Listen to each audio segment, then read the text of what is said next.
সন্ধ্যা থেকে মধ্যরাতের পরে পর্যন্ত যে সংঘর্ষের ঘটনা ঘটেছে, সেই ঘটনায় আমাদের কারোই কাম্য ছিল না।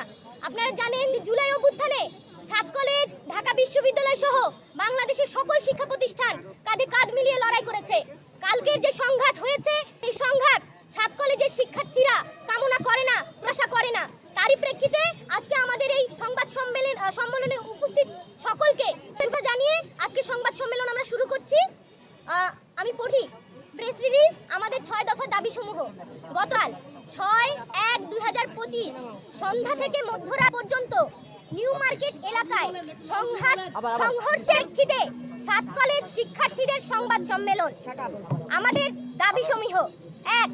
ঢাকা কলেজ সহ 7 কলেজের শিক্ষার্থীদের সঙ্গে ঢাকা বিশ্ববিদ্যালয় শিক্ষার্থীদের সংঘাতের দায় নিয়ে ঢাকা বিশ্ববিদ্যালয় শাসনকে ক্ষমা প্রার্থনা করতে হবে এবং প্রভিসি মামুন আহমেদকে পদত্যাগ করতে হবে।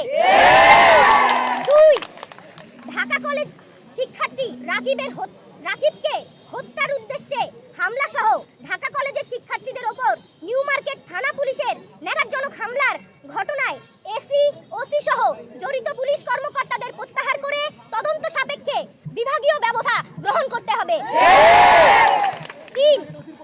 ঢাকা বিশ্ববিদ্যালয়ের যে সকল শিক্ষার্থী কর্তৃক ইডেন কলেজ ও বদরুন্নেসা কলেজ সহ 7 কলেজের নারী শিক্ষার্থীদের সম্পর্কে কুরুচিপূর্ণ মন্তব্য ও অশালীন অঙ্গভঙ্গির সঙ্গে জড়িতদের বিচারের আওতায় আনতে হবে।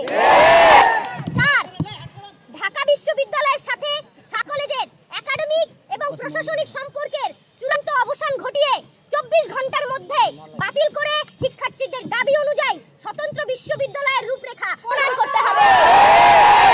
5. উদ্বুদ্ধ পরিস্থিতি সমাধানের জন্য প্রধান উপদেষ্টা, শিক্ষার্থী উপদেষ্টা নাহিদ ইসলাম, ইউজিসির সদস্য এবং ঢাবির ভিসির সমন্বয়ে 7 কলেজের শিক্ষার্থীদের প্রতিনিধি টিমের সাথে তাৎক্ষণিক উচ্চ পর্যায়ের মিটিং এর মাধ্যমে এই ঘটনার সমাধান করতে হবে।